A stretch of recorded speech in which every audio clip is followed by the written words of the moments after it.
untuk jawaban yang tadi Biar pertanyaan begitu dari anak-anak motor semua peserta pindah jangan mungkin kosong bisa badan kandang. di-pending dulu nanti kita dijawab di akhir acara atau kalau habis waktu untuk pertanyaan-pertanyaan bisa kita diskusi Begitu kalau bareng anak di kecil, Mama. kolom WhatsApp ya. Soalnya kita kan udah ada grupnya.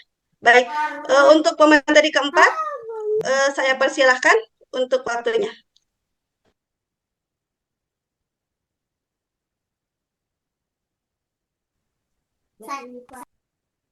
Sudah terlihat teh. Sudah ada, Pak?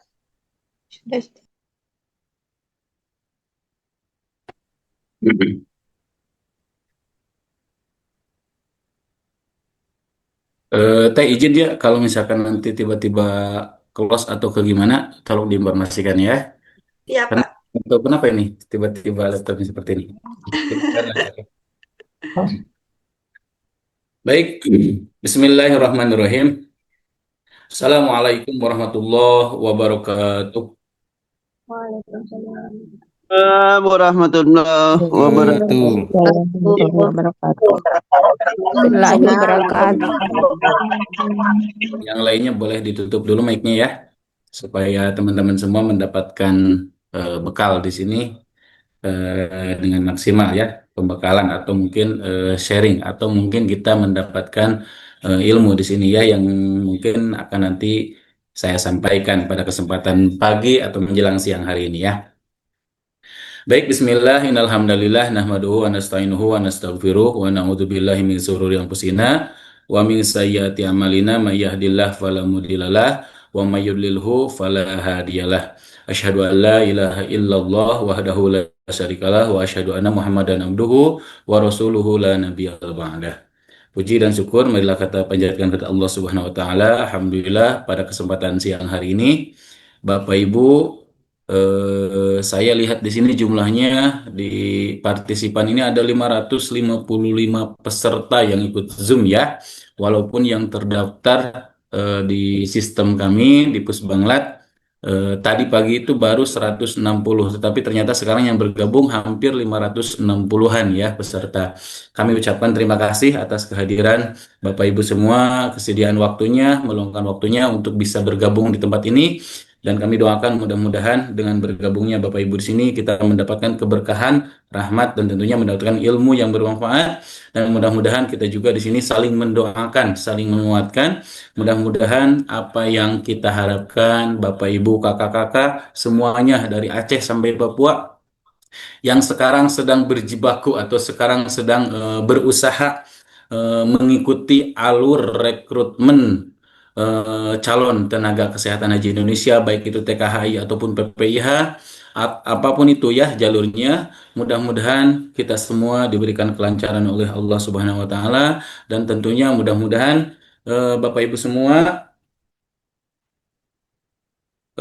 mendapatkan izin, mendapatkan ridho dari Allah untuk menjadi pelayan tamu Allah pada tahun yang akan datang atau di tahun 2026 besok nanti ya. Baik Bapak Ibu, izin mungkin saya pada kesempatan siang hari ini mendapatkan amanat untuk menyampaikan materi tentang manasik haji ya. Bapak Ibu tadi sudah mendapatkan materi dari pembicara-pembicara yang super ya. Dari Bapak Sekretaris Umum tadi menyampaikan materi tentang kebijakan, update-update yang terbaru ya. Apalagi sekarang update-nya benar-benar sangat signifikan ya. Dari mulai perpindahan kementerian, dari mulai Kementerian Agama ke Kementerian Haji ya, dari mulai Kementerian Kesehatan sekarang bergabung lagi dilebur di Kementerian Haji, otomatis ya kebijakannya pun berubah ya.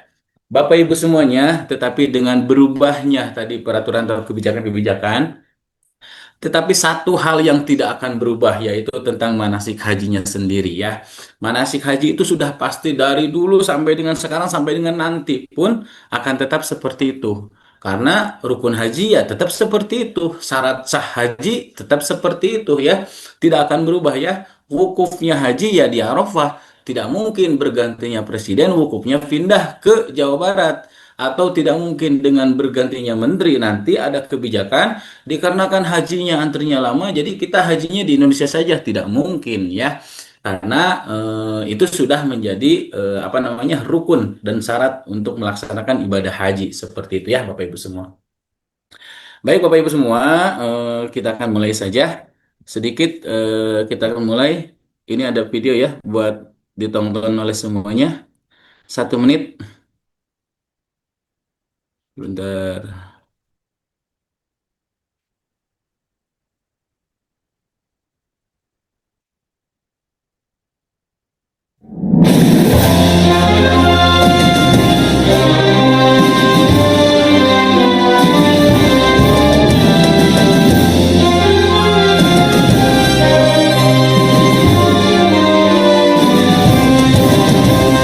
Bila Allah memanggil, siap jiwa dan raga menjalankan tugas negara, amanah yang mulia. Hikmat pada sesama jamaah haji Indonesia, dengan semangat satu bangsa, bersama tunaikan perintahnya, melayani tamu Allah adalah tugas kita. Sabar, jujur, tulus, ikhlas adalah sikap kita, dengan mengharap ridha Allah dan syafaat Rasulullah. Bertugas haji Indonesia selalu siap sedia.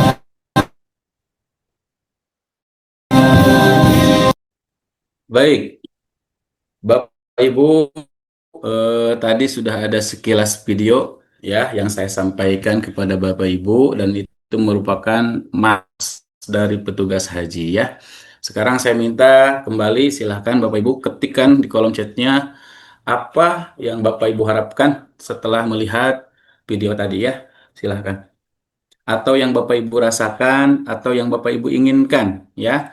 Setelah tadi Bapak Ibu, kakak-kakak semua melihat atau menonton video yang telah kami sampaikan, apa yang Bapak Ibu rasakan saat ini yang dalam hati ketika melihat video tadi ya. Silahkan. Mau kalimat, mau kata, monggo silahkan ya. Semoga ingin bergabung, berharap panggilan Allah Subhanahu wa taala. Amin. Menjadi petugas Allah. Amin. Haji ingin menjadi petugas haji ya, menjadi ya, tuh. Ya, saya lihat di sini dari kata-kata Bapak Ibu semua ya, dari kalimat yang Bapak Ibu, kakak-kakak semua ketik di sini, itu merupakan doa ya, merupakan doa harapan ya. Mudah-mudahan Bapak Ibu semua bisa bergabung, bisa ingin gitu ya menjadi petugas, ingin menjadi pelayan, ingin menjadi pendamping jemaah haji yang akan berangkat di tahun besok ya. Dan kami ucapkan semua, mudah-mudahan kita doakan, saling mendoakan ya. Mudah-mudahan saya harap, saya yakin mudah-mudahan di antara dari 550 peserta yang ada di sini tidak mungkin satupun yang semua tidak lolos. Pasti akan ada yang lolos insya Allah ya. Dan mudah-mudahan yang lolos itu mungkin adalah Bapak Ibu semuanya ya. Karena pada kesempatan tahun ini rekrutmen petugas itu kloter itu satu kloter satu nakes ya, dan PPIH hanya 100 orang. Tapi Bapak Ibu saya harap tidak menjadikan semangat Bapak Ibu menurun, tetapi yakinlah ya, yakin bahwa pastilah tahun ini pasti lulus. Nah, harapannya seperti itu ya Bapak Ibu semua. Baik, terima kasih Bapak Ibu semua. Bapak Ibu semua, sedikit saya sampaikan ya. Tadi dalam kalimat eh Mars tadi, kalimat atau kata yang pertama adalah bila Allah memanggil. Bila Allah memanggil, siap jiwa dan raga. Nah, bila Allah memanggil, ya itu yang harus di Bapak Ibu ketahui semuanya ya. Bapak Ibu semua, dalam panggilan haji dalam Al-Qur'an ada dua ya yang paling utama. Yang pertama adalah walillahi 'alan nasi hijjul baiti man istata'a ilaihi sabila. Yang kedua wa atimmul hajja wa ahramtu biha lillahi ta'ala ya. Yang pertama dikawali dengan kalimat lillah dan yang terakhir yang kedua diakhiri dengan kalimat lillah ya. Otomatis kita harus melaksanakan semua proses ini adalah lillah. Jangan berharap, jangan berpikir, jangan ada perasaan, jangan ada pikiran bahwa Bapak Ibu ingin menjadi petugas haji itu ingin menjadi haji yang gratis, ingin menjadi haji yang dibayar. Saya ingin pulang dari sana itu supaya bisa ya hajinya tidak antri karena ini sangat mudah sekali. Misalkan dengan tes kita berangkat, udah mau berangkat hajinya gratis, udah mau mendapatkan misalkan kita mendapatkan gaji, udah mah kita ke sana pulangnya dari sana punya level mentor yang ada haji gitu ya. Tidak ada niat sedikit pun untuk hal itu. Jangan sampai ada ya. Jauhkan untuk hal-hal itu. Tapi apa? Lillahi ta'ala ya. Bapak Ibu sekarang mengikuti proses rekrutmen. Alur-alur dari sini. Saya salah upload gimana? Aduh saya STR itu harusnya masukinnya SIPP. Tapi saya malah masukin STR. Bahkan ada yang harusnya masukin sertifikat BTCLS. Tapi kemarin ada yang malah memasukin sertifikat tanah dimasukin di sana.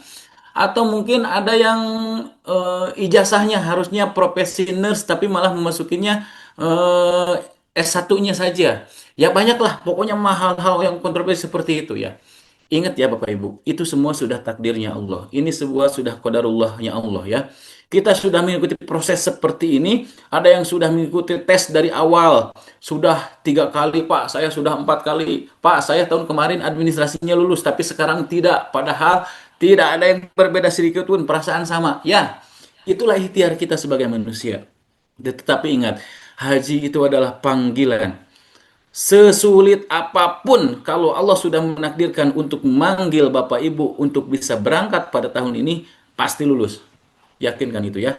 Tetapi dengan walaupun dengan mudah, wah feeling gampang, untuk mengedit foto gampang, semuanya gampang. Tetapi kalau Allah tidak menakdirkan Bapak Ibu untuk berangkat, ya kan tidak akan lulus ya.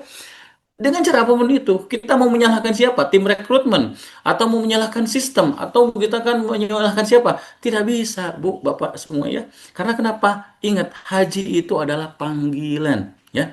Sekarang, Bapak Ibu, kasus yang sekarang untuk jemaah sendiri ya, jemaah sendiri. Kita mah masih mending di sini kan gratis segala macam. Ini bayangkan Bu, yang jemaah haji yang sekarang katanya merasa, aduh gimana ini, kok saya harusnya berangkat tahun ini tapi menjadi 2 tahun lagi, 3 tahun lagi. Padahal saya udah biovisa, padahal saya udah mau tes kesehatan, padahal kita udah mau pelunasan. Ini saya ambil contoh kasus di Garut saja. Di Garut itu jemaah haji untuk berangkat tahun ini tuh awalnya kita kan biasanya itu adalah 4 kloter lebih sedikit. 4 kloter itu ya 2.100-an lah, 2.100 jemaah setiap tahun berangkat. Tahun sekarang menjadi hanya 109 jemaah. Jawa Barat paling banyak ya, yang paling yang menurunnya itu Jawa Barat paling banyak. Jawa Timur tapi naik, Sulawesi jadi naik, khusus Jawa Barat sendiri Bekasi jadi naik. Nah itu ada perubahan-perubahan seperti itu Bu, ya itulah takdir Allah Bu, Pak semua, itulah qadarullah ya. Tidak akan bisa kita misalkan kemarin di Garut ada yang demo ya ingin menambah kota ya nggak bakalan bisa ya karena kembali tadi ya karena sistemnya sudah seperti itu dan itulah jalan terbaik menurut Allah ya kan jemaah udah ada yang persiapan udah segala macam udah mau pelunasan udah manasik dari awal kan manasiknya itu yang kalau KBIH itu kan 1 tahun sebelum mereka jemaah itu udah pada daftar ya ke KBIH udah pada bayar dilalahnya tidak berangkat ya tidak berangkat tapi ya itulah takdir Allah ya yang harus kita siap menerimanya.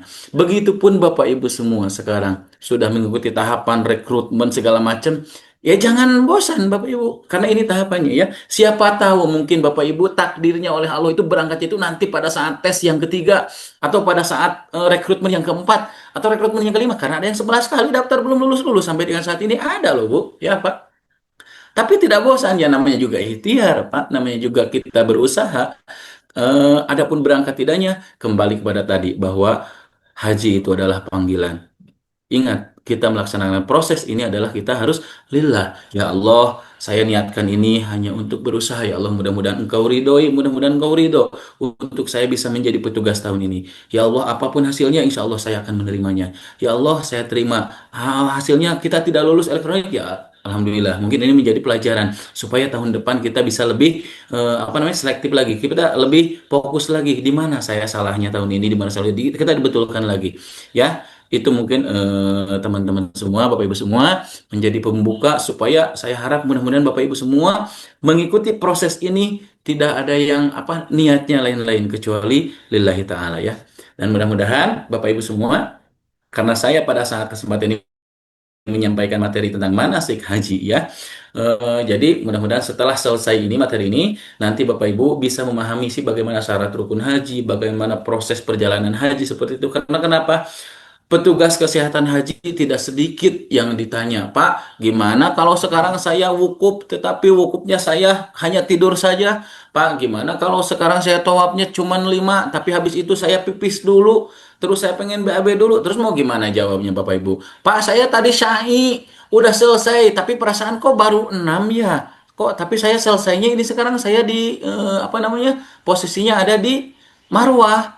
Nah, mau gimana? Jawabnya Bapak Ibu, kalau misalkan Bapak Ibu tidak ada menguasai tentang keilmuan manasik haji sendiri ya. Jadi selain dari bekal buat Bapak Ibu, jadi Bapak Ibu pun harus punya bekal untuk bisa menyampaikan nanti kepada jemaahnya. Masa misalkan nanti Bapak Ibu ditanya, karena kan jemaah itu tidak tahu Bapak Ibu petugas kesehatan atau bukan. Karena Bapak Ibu tahu atau tidak yang jelas, semua petugas yang ada di Saudi yang menggunakan rompi petugas haji, mereka anggap bahwa Bapak Ibu tuh mampu, bahwa Bapak Ibu tuh tahu apapun kasusnya ya. Baik misalnya kesehatan, udah jelas itu memang mungkin di bidang kita. Atau mungkin saya tersesat, Bu, Pak, ini saya harus pulangnya misalnya ke arah Terminal Ajiat, tapi kok malah saya ke Sip Amir. Masa mau teruskan ke Sip Amir, ntar bablas jalannya malah kemana. Atau misalnya tadi misalkan saya tidak tahu tawaf, abis ini mau pipis misalkan, terus ini gimana tawafnya, mau balik lagi dari satu, atau Pak capek saya ini udah 6 tawaf, udah 6 balikan, tetapi saya harus balik lagi dari awal. Nah, tetapi dengan kesiapsiagaan kita, dengan dasar atau dengan bekal keilmuan manasik, mudah-mudahan menjadi bekal buat nanti Bapak Ibu semua ya. Pak, apakah soal manasik nanti akan muncul dalam CAT? Tentu ya, soal manasik itu selalu hadir ya. Karena ya itu tidak ada dia regulasi haji itu ya tidak terlepas dari hajinya itu sendiri ya. Karena petugas pun boleh untuk melaksanakan haji, tetapi dengan syarat kita tidak meninggalkan tugas-tugas atau tupoksi kita sebagai petugas haji ya, seperti itu.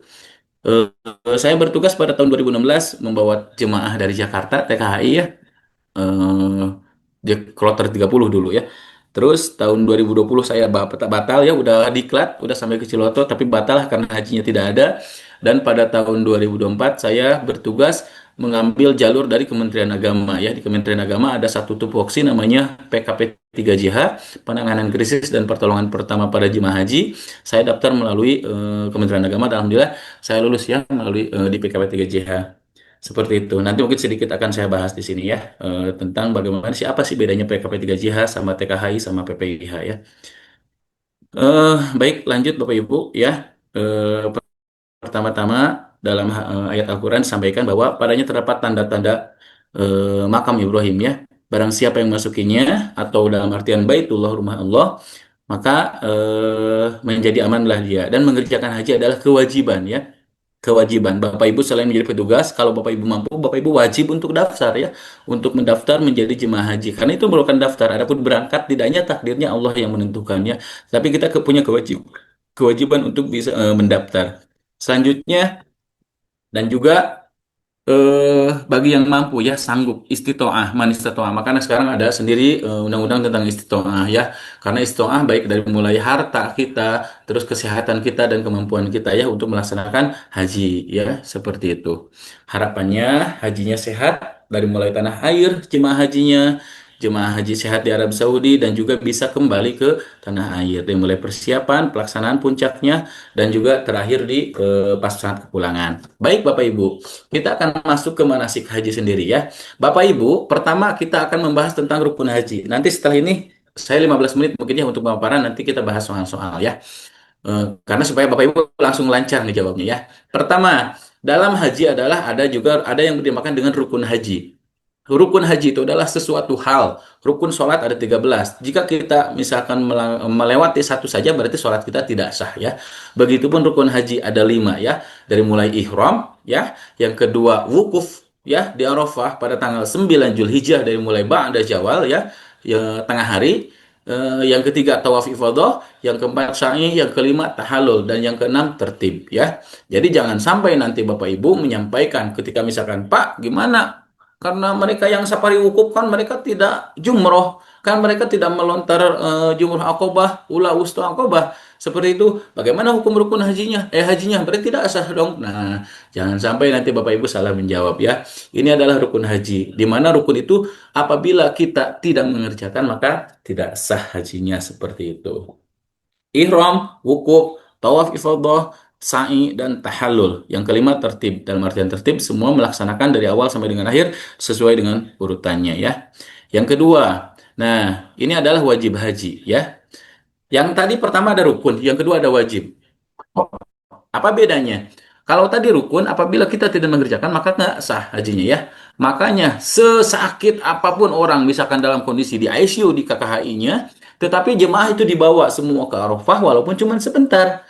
Masuk ke Arafah, ya, 1 jam balik lagi, atau setengah jam balik lagi, dibawa lagi ke klinik lagi, ke ICU lagi, ya, seperti itu. Tapi dia sudah haji, ya, karena barang siapa yang pada saat tanggal 9 Zulhijjah, ada Jawal, tidak ada di Arafah, maka dia tidak sah hajinya. Begitupun dibaliknya, ya sebaliknya, barang siapa yang datang pada saat tanggal 9 Zulhijjah ke Arafah ba'da Jawal ya, maka dia sudah berhaji, maka dia sudah haji ya. Nah, beda sama ini. Wajib haji adalah segala sesuatu yang wajib dikerjakan dan apabila tidak dilakukan harus membayar denda atau dam. Nah, yang ini harus dilakukan, tetapi bedanya dengan yang tadi. Kalau tadi masa klub, kalau tidak melakukan tidak sah. Kalau ini, kalau tidak melakukan sah hajinya. Tetapi kita harus membayar denda atau dam. Dan hajinya tetap sah. Adapun yang termasuk wajib haji, ya pertama ihram di mikot. Ya, makanya Bapak Ibu, kalau misalkan kita laksanakan ihram, umroh atau misalkan haji, yang berangkat dari Madinah misalkan, nah di Madinah kita melewati Masjid Bir Ali. Nah di sana, ayo kita semua berniat untuk melaksanakan umroh. Nah di sana kita melaksanakan pakaian ihram ya. Nah ihram, maka ihram itu adalah sesuatu hal yang mengharamkan yang tadinya halal ya.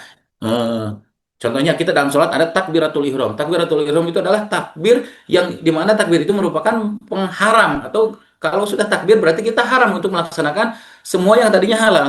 Kita bicara halal, tapi pada saat sholat bicara tidak sah. Kita saat ini makan halal, tapi pada saat sholat kita melaksanakan makan, maka tidak sah sholatnya. Begitupun saat ini ya, ihram di mikot kita adalah melaksanakan niat ya, melaksanakan niat untuk melaksanakan ibadah umroh. Nawaitul umrata wa ahramtu biha, atau nawaitul hajja wa ahramtu biha lillahi ta'ala. Dari mulai saat itu maka kita terkena larangan-larangan ihram seperti itu. Yang kedua yang masuk wajib haji bermalam di Muzdalifah, melempar jumrah Aqabah, melempar jumrah di Mina ula wustu Aqabah selama 3 hari seperti itu ya. Selanjutnya eh, syarat. Nah, kita harus melaksanakan haji, tetapi ada syaratnya. Ya, kalau tidak masuk syarat haji, maka kita tidak masuk ke dalam golongan yang tadi. Ya, kita untuk apa namanya? Kita diwajibkan untuk berhaji. Ya, yang pertama kita harus Islam. Maka panggilan haji tadi bagi yang Muslim. Ya, kalau non Muslim ya tidak ada panggilan buat mereka. Yang kedua balik. Bagaimana anak-anak? Ya, anak-anak tidak ada panggilan, tetapi bagi yang balik. Ya, bagi yang balik. Tapi sekarang daftar haji sudah dibuka dari mulai usia 13 tahun ya. Apabila kita punya anak usia 13 tahun kita sudah bisa mendaftarkan melaksanakan haji ya. Yang ketiga sehat. Tadi manistatoa, istitoah. Salah satunya adalah istitoah kesehatan. Yang keempat merdeka dan yang kelima mampu. Apabila kita keluar dari ini ya maka kita tidak kena kewajiban untuk melaksanakan ibadah haji ya. Next mampu. Tadi ya istitoah. Nah, tadi dalam syarat haji ada yang maksud dengan istitoah atau mampu ya salah satunya. Nah, mampu yang tadi saya bilang pertama jasmani, yang kedua rohani, yang ketiga ekonomi ya karena haji itu mahal. Kalau dilihat dari ekonomi ya sekarang haji itu ada biayanya itu hampir 56 juta untuk tahun ini ya. Dan itu bukan angka yang kecil ya seperti itu. Belum lagi kita harus meninggalkan keluarga yang harus harta kita disimpan untuk keluarga ketika kita ditinggalkan seperti itu ya. Ekonomi dan juga keamanan ya. Terus yang selanjutnya mikot. Nah, kita berkenalan dulu sama mikot ya. Apa sih artinya mikot? Mikot Bapak Ibu, mikot itu ada dibagi dua. Mungkin nanti Bapak Ibu pada saat di soal pun akan ada tentang masalah mikot ya. Harus paham dulu apa sih artinya mikot, ada berapa dan apa perbedaannya. Mikot itu adalah ketentuan batas ya, batasan. Apa mikot ada dua. Yang pertama zamani, yang kedua adalah makani. Yang pertama kita bahas mikot zamani dulu. Zaman itu waktu ya, zaman itu waktu. Ketentuan batas waktu untuk mengerjakan haji, yaitu tanggal 1 Syawal sampai dengan terbit fajar tanggal 10 Zulhijjah. Apabila ke sana kita melaksanakan wukuf ya ke sana di tanggal-tanggal bulan di bulan Rajab atau di bulan Muharram ya, maka kita tidak ada haji di sana ya. Begitupun dengan mikot makani. Mikot makani tempat ya, ketentuan batas tempat untuk memenuhi atau memulai ihram haji atau umroh dari mulai Zulhulaifah ya lam bandara ya dari Jeddah itu adalah ketentuan batas. Makanya kita untuk berniat haji kita tidak bisa kita berniat umroh kita tidak bisa niatnya di tempat itu, tapi ketika kita datang dari arah Indonesia contohnya, maka kita akan berniat mikot di Yalamlam ya. Di Yalamlam itu di atas nanti di pesawat akan dikasih tahu bahwa kita saat ini sudah ada di daerah Yalamlam, maka silakan untuk berniat untuk melaksanakan umroh. Atau yang dari arah Madinah, kita akan bermikot di Masjid Bir Ali, ya di sana di sumurnya, Masjid Sumurnya Ali di sana. Atau bagi yang di Mekah sendiri, kita akan bermikot di Masjid Aisyah di sana ya, atau Tanim di sana ya. Kita bisa melaksanakan niat atau mikot di sana. Tetapi untuk melaksanakan haji, maka kita mikotnya di hotel sendiri ya. Karena kenapa? Karena kita sudah dianggap menjadi warga atau penduduk Mekah itu sendiri ya. Selanjutnya itu mikot ya. Next. Nah, selanjutnya ihram. Ihram ialah niat memulai mengerjakan haji atau umroh ya. Pakaian ihram adalah pakaian yang dipakai oleh orang yang melakukan haji dan umroh dengan ketentuan. Yang pertama, bagi jemaah pria memakai dua helai kain yang tidak berjahit. Satu diselendangkan atau yang dimaksud dengan rida, yang kedua disarungkan menutup pusar sampai dengan lutut atau izar. Pada waktu melaksanakan tawaf, disunahkan kain ihram berwarna putih ya dikenakan dengan cara ittiba yaitu membuka bahu bagian kanan ya seperti itu. Itu pun hanya dilakukan pada saat tawaf. Tetapi di luar tawaf itu biasa aja. Ada yang sa'i masih kondisi ittiba ya, atau ada yang mungkin yang berangkat dari Soekarno Hatta udah ada yang pakai ihram sudah ittiba misalkan. Atau dari Madinah sudah ittiba juga. Tidak ya. Karena ittiba itu hanya untuk pada saat melaksanakan tawaf. Di luar itu tidak ya. Terus dengan membiarkan bahu sebelah kiri tertutup kain ihram. Jadi yang terkait tertutup, yang kanan itu terbuka seperti itu ya. Tidak diperbolehkan menggunakan pakaian-pakaian yang berjahit. Contohnya kita menggunakan baju di dalamnya atau pakai kaos dalam, pakai seragam tidak diperbolehkan ya.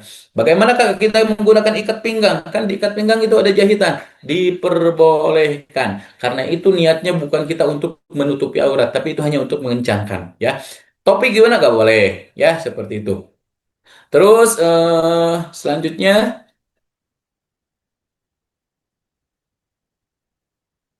ihram, ya niat mulai. Ini udah. Selanjutnya sunat-sunat sebelum ihram. Kita ada sunat-sunat untuk melaksanakan ihram itu ada sunatnya dulu ya. Apa di memakai minyak wangi-wangian ya, menyisir rambut, motong kuku. Pakan nggak boleh pakai minyak wangi, pakan nggak boleh menyisir rambut.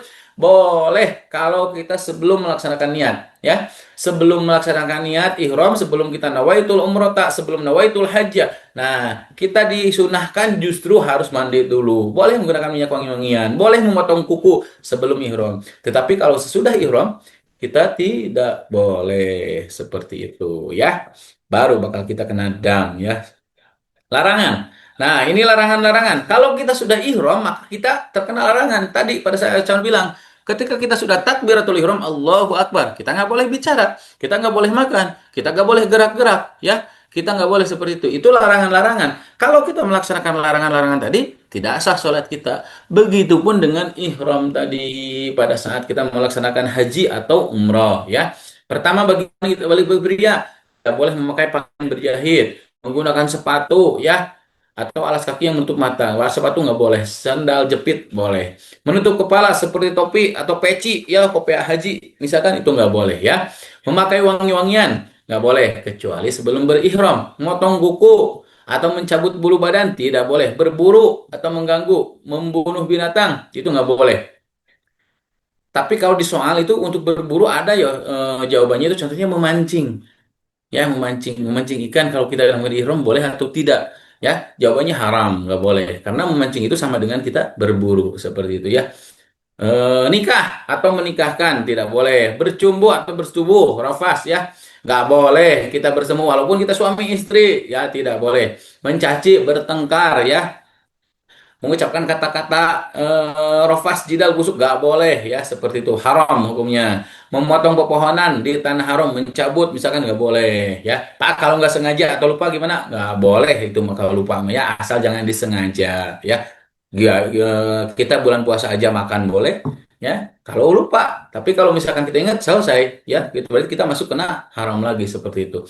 Kalau untuk wanita tidak boleh berkaos tangan yang menutupi telapak tangan, yang ya nggak boleh, jadi telapak tangan harus terbuka. Yang kedua, menutup menggunakan cadar ya. Biasa yang menggunakan cadar itu tidak boleh pada saat pelaksanaan haji.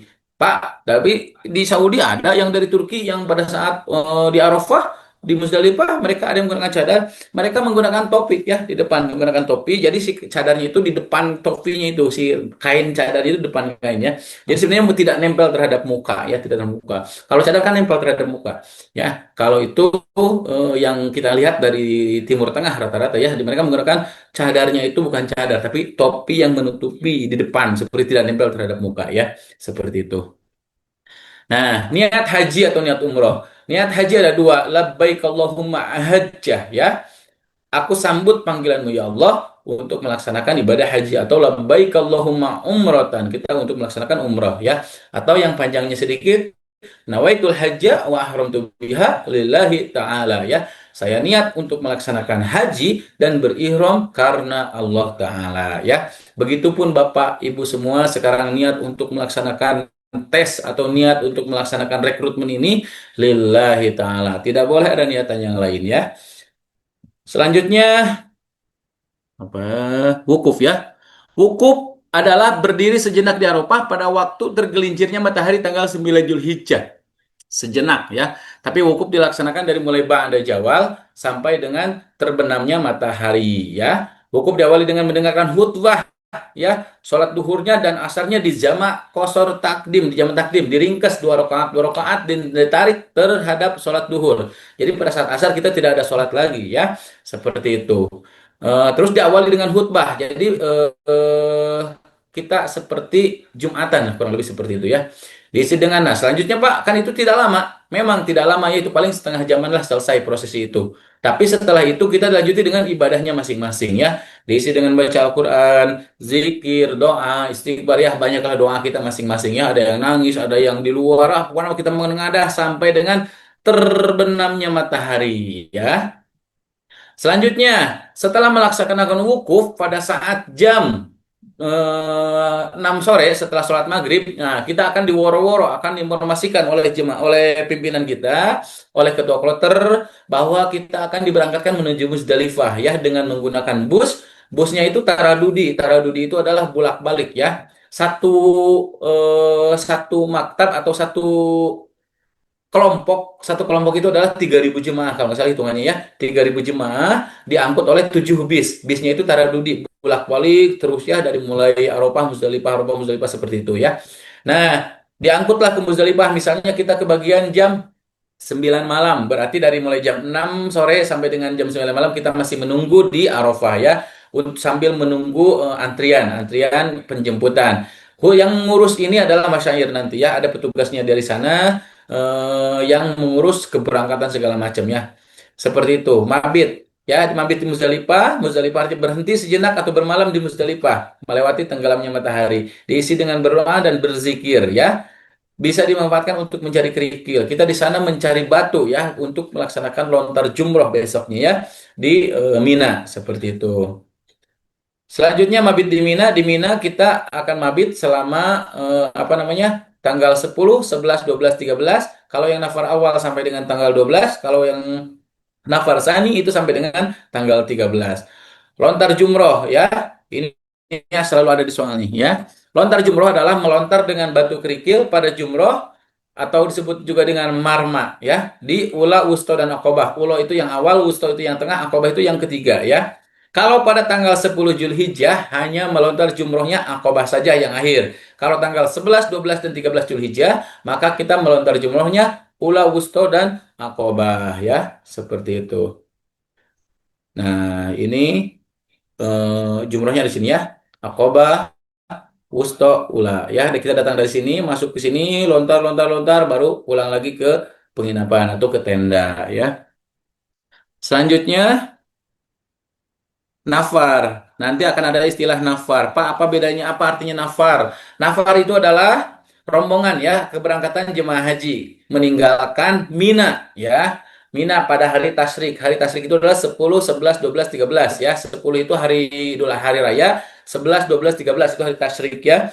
Nafar awal. Jadi rombongan itu ada dibagi dua, ada nafar awal, ada nafar tsani ya. Boleh kita menggunakan. Tidak misalkan yang nafar awal kita kena denda tidak, atau nafar tsani kita kena dam tidak ya.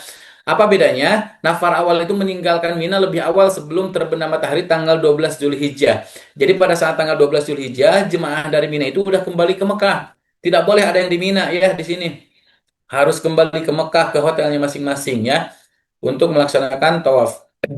Tetapi kalau yang nafar Sani meninggalkan Mina pada tanggal 13 Zulhijjah. Makanya pada saat 13 Zulhijjah jemaah itu udah hampir separuhnya lah lebih udah renggang gitu di Mina itu. Udah tidak terlalu sekrodit pada tanggal 10, 11, 12 ya. Karena hampir setengahnya jemaah itu udah merapat ke Mekah lagi ya, seperti itu. Nah, rata-rata kalau yang gelombang pertama, hajian gelombang pertama, mereka akan nafar awal dari negara kita tuh. Karena kenapa? Karena mereka udah persiapan untuk kepulangan ya. Bagi tugas untuk menafsiri jemaah haji nafar awal ataupun nafar sani. Jadi petugas mah kita siap aja. Ya, mau nafar awal, mau nafar sani, boleh-boleh saja ya. Selanjutnya, tawaf. Apa sih artinya tawaf? Tadi mungkin sedikit juga udah sampaikan oleh Pak Ono ya. Tawaf ialah mengelilingi Ka'bah ya. Ini Ka'bah. Ini ada Hajar Aswad ya. Hajar Aswad, batu dari surga atau batu hitam ya. Kita mengelilingi Ka'bah sebanyak 7 kali. Ka'bah berada di sebelah kiri dimulai dari arah sejajar Hajar Aswad ya. Masuk Hajar Aswad, masuk itu. Misalkan ini Hajar Aswad, kita masuk dari sini, muter-muter. Muter 1 putaran, 2 putaran, 3 putaran, 4 putaran, sampai dengan 7 putaran. Diawali dari sejajaran dengan Hajar Aswad dan diakhiri dengan sejajaran Hajar Aswad juga. Kalau sudah selesai Hajar Aswad, kita geser ke sini, sholat sunat tawaf kita. Setelah itu kita minum air zam-zam, berdoa di depan rukun ya. Di sini apa namanya multazam, rukun multazam sejajar dengan multazam.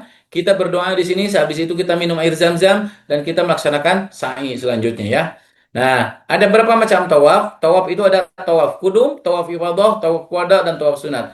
Apa tawaf kudum? Tawaf kudum adalah tawaf yang dilakukan pada saat kedatangan. Kita pada masuk ke Masjidil Haram. Ya, kalau ifadah adalah tawaf ibadah adalah tawaf yang masuk ke dalam rangkaian haji ya. Maka tadi kan kita sudah lontar jumroh, setelah itu kita tawaf ibadah 7 putaran. Setelah tawaf sa'i, tahalul, selesai rangkaian haji kita ya.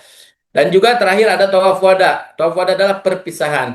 Apabila kita mau meninggalkan kota Mekah, mau meninggalkan Masjidil Haram, mau pulang, maka kita diharuskan untuk melaksanakan tawaf wada, yaitu sebanyak 7 putaran, tapi tanpa diikuti dengan sa'i ya.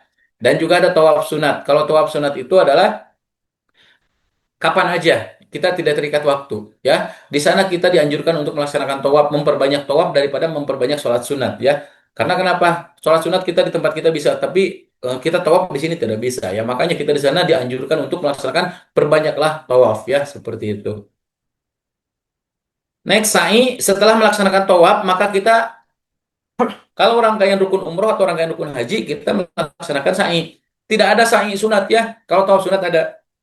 Misalkan kita ke sana, saya sambil menunggu waktu sholat mau sa'i aja, tidak ada ya. Tapi kalau tawaf ada, di sunnah dianjurkan malahan ya. Tapi kalau sa'i tidak ada. Sa'i ialah berjalan kaki dari mulai Bukit Sofa ke Bukit Marwah dan juga sebaliknya sebanyak 7 kali putaran perjalanan ya di Marwah. Perjalanan dari Bukit Sofa ke Marwah dihitung 1 kali dan juga lari kecil dilakukan antara lampu hijau ya. Hijau itu hanya untuk berlaku untuk laki-laki. Kalau perempuan jalan biasa aja. Mulai dari bilang hijau berikutnya. Bagi wanita tidak disunahkan berlari kecil, cukup berjalan biasa aja ya.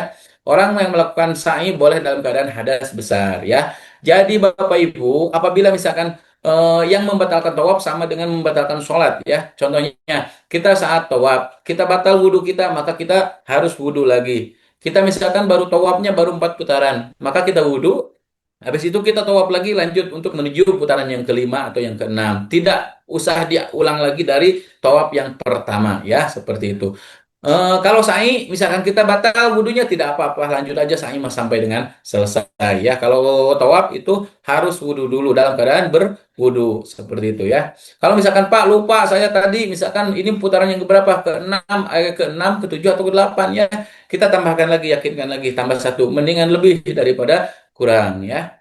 Selanjutnya, tahalul. Apa tahalul? Tadi kan kita ihram, ada ihram nawaitul umroh, atau ada juga takbiratul ihram. Ya, ada. Kalau ini ada ihram umroh, ya ihram untuk berhaji. Nah, otomatis kita masuk waktu atau masuk ke dalam larangan-larangan umroh, larangan-larangan haji. Setelah itu otomatis ada yang menghalalkan. Nah, yang menghalalkan itu dinamakan dengan tahallul. Adalah keadaan seorang yang telah dihalalkan atau dibolehkan melakukan perbuatan yang sebelumnya dilarang selama berihram. Ditandai dengan apa Pak? Mencukur atau memotong, menggunting rambut. Bagi wanita boleh menggunting minimal 3 helai dan minimal sepanjang 1 cm ya. Minimalnya 3 helai dipotong, cekrek, maka kita sudah selesai. Itu kalau dalam sholat kita udah assalamualaikum lah, udah assalamualaikum, assalamualaikum, udah selesai berarti sholatnya ya. Maka kita boleh bicara lagi, boleh makan lagi. Begitupun dengan haji. Ketika kita sudah memotong rambut, maka kita sudah tahallul, sudah halal lagi ya. Apa yang tadi diharamkan. Selanjutnya, tahallul sudah dam. Ada juga istilah dalam haji itu adalah dam.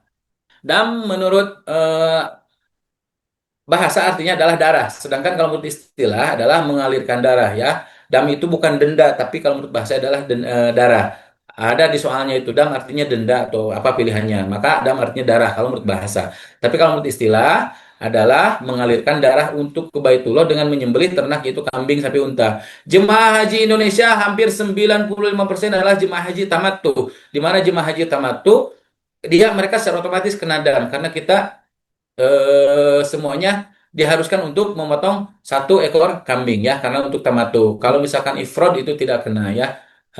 Kalau kita tamatu jemaah haji yang melaksanakan umroh terlebih dahulu maka semuanya kena dam dan kita diharuskan untuk memotong 1 ekor kambing ya di sana. Makanya pasti semua jemaah bakal berkurban di sana bahasanya. Berkurban artinya di sana kita adalah membayar denda ya. Terus ada juga tanazul. Apa artinya tanazul? Tanazul itu adalah pemisahan jemaah dari rombongan dengan alasan kesehatan atau dengan alasan yang lain. Kriteria jemaah adalah gangguan jiwa, misalkan ada yang sakit. Nah, ini harus dipulangkan terlebih dahulu. Nah, itu namanya tanazul, misalkan ya. Atau biasanya tanazul itu pejabat. Tuh, pejabat biasa tanazul juga. Contohnya misalkan menteri yang harus pulang duluan. Dikatakan ada satu hal di negara kita, mereka pulang. Dipindahkanlah rombongannya, maka itu dinamakan dengan tanazul. Seperti itu ya. Nah, kalau di sini kita khusus untuk jemaah, gangguan jiwa, gangguan imobilisasi, atau hemodialisis. Sekarang hemodialisis nggak boleh ya. Atau penyakit terminal. Yang jelas ada pemisahan rombongan ya. Baik itu pulangkan jadi lebih lama atau lebih cepat, itu dinamakan dengan tanazul. Ini mah undang-undang ya. Undang-undang mah tadi udah ya, Bapak Ibu semua sama Pak Medi. Tidak akan saya sampaikan supaya tidak terlalu panjang. Ini tenaga kesehatannya. Kita langsung ke... oh ini nih. Ini dulu dikit nih. Tapi sekilas tadi udah sampaikan oleh Pak Ono ya. Tapi biar paham Bapak Ibu semua. Jadi jemaah haji Indonesia itu ada 2 gelombang ya. Karena pertanyaannya itu biasa kalau misalkan yang ini tuh jemaah haji gelombang pertama akan apa namanya landing di mana? Atau misalkan akan kemana terlebih dahulu ya. Saya tegaskan lagi, Bapak Ibu semua jemaah haji Indonesia terbagi menjadi 2 gelombang. Gelombang pertama dan gelombang kedua. Kalau gelombang pertama berangkatnya dari embarkasi manapun, maka dia akan landingnya di kota Madinah, ya terlebih dahulu. Setelah itu di Madinah akan melaksanakan arba'in, ya pesawat. Nah ini Madinah. Maka setelah melaksanakan arba'in, arba'in itu apa yang maksud dengan arba'in? Arba'in adalah melaksanakan ibadah sholat fardu. Arba'in itu kan 40. Melaksanakan ibadah sholat fardu sebanyak 40 waktu.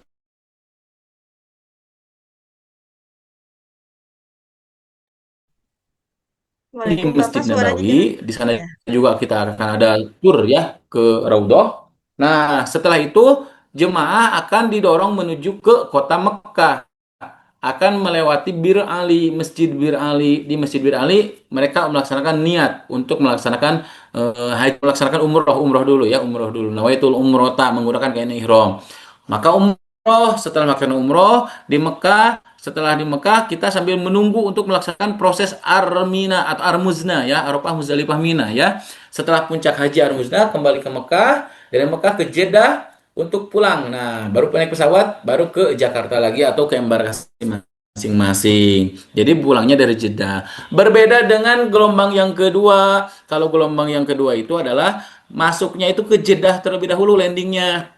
Dari Jeddah melaksanakan ibadah umroh, ibadah haji terlebih dahulu, dan setelah selesai puncak hajian mereka sebelum pulang akan ke Madinah. Dari Madinah kita melaksanakan ibadah arba'in 40 waktu dan pulangnya dari Madinah ya.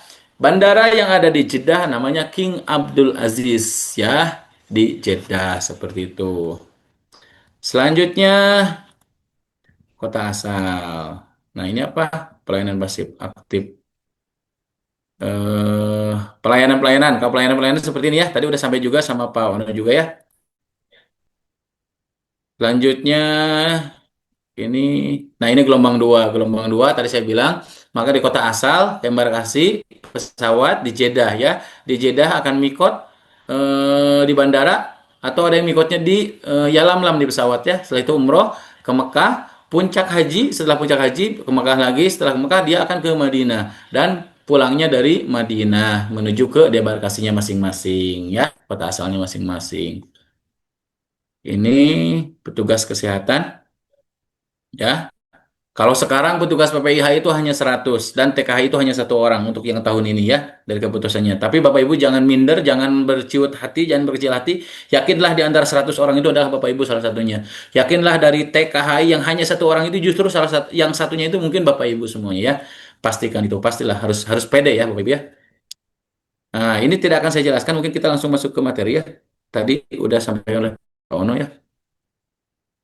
Kita masuk ini bandara ya. Jadi Bapak Ibu di sana itu kan ada PPIH. Kalau PPIH itu ada di bandara, ada di Madinah, juga ada di kota Mekah ya. Setelah itu kalau misalkan pada saat puncak arus Husna semuanya berkumpul ya, ada di sana di Arafah, di Muzdalifah, di Mina ya.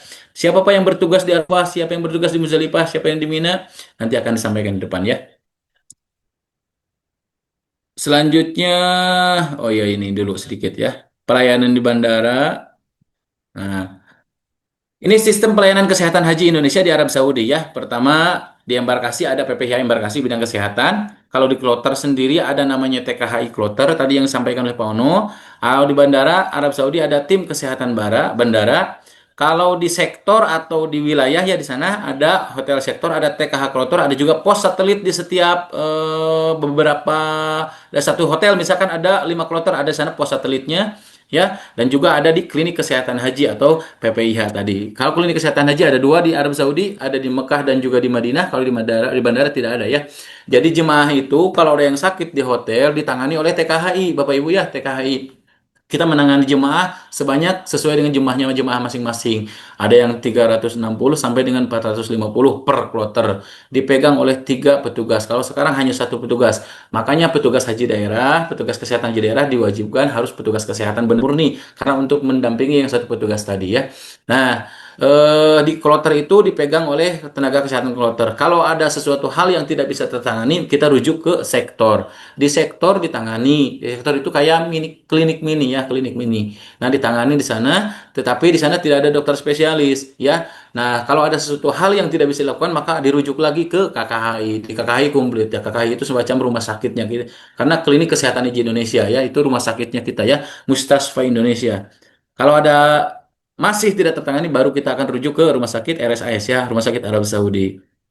Nah, ini di Arafah ada pos kesehatan juga seperti ini ya posnya, ada pos satelit, MT, ada tank plotter. Di Musdalifah terbuka seperti ini, tidak kelihatan di mana orang kesehatan, tapi kita ada di sana ya.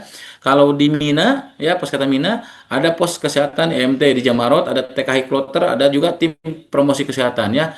Ini pintu masuk ke arah Mina. Nah, di sini ada pos kesehatannya di sini.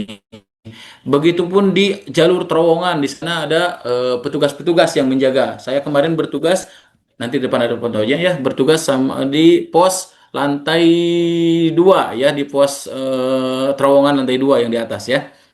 Pos masuknya lantai 2 ya. Nah, ini seperti ini. Penempatan pos satelit kesehatan Musdalifah. Ini kalau Musdalifah ini di Mina ya, Mina Jamarot. Di Mina Jamarot sampai dengan di terowongan sampai dengan pulang lagi ya di sana kita untuk apa namanya? Penanganan emergensi ya. Ada Satop namanya, Satuan Operasional Mina, Satuan Operasional Arufah, Satuan Operasional Musdalifah seperti itu ya. Full ya tim kesehatan kita. Ini sedikit mungkin saya sampaikan ada PKP 3JH. Kalau PKP 3JH itu adalah tim kita yang di luar daftarnya melalui Kementerian Kesehatan, tapi kita daftar melalui Kementerian Haji dan Umroh ya. Kalau sekarang kayak dulu Kementerian Agama ya.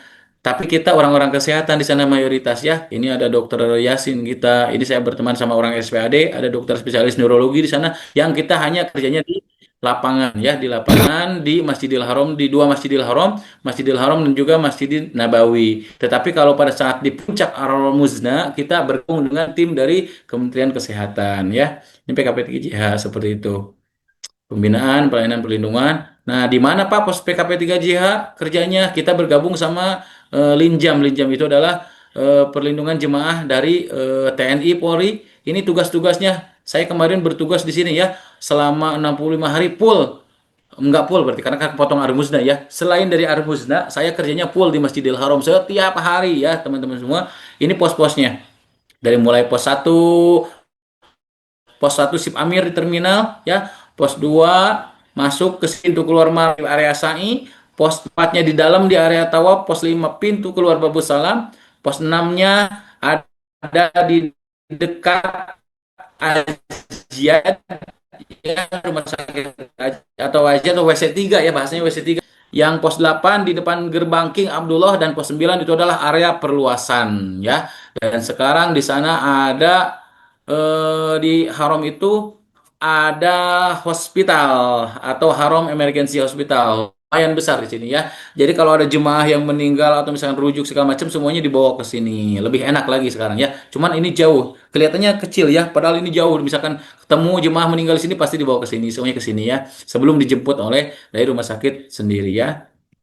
Nah, ini seperti kemarin. Nah, ini saya contohnya ini.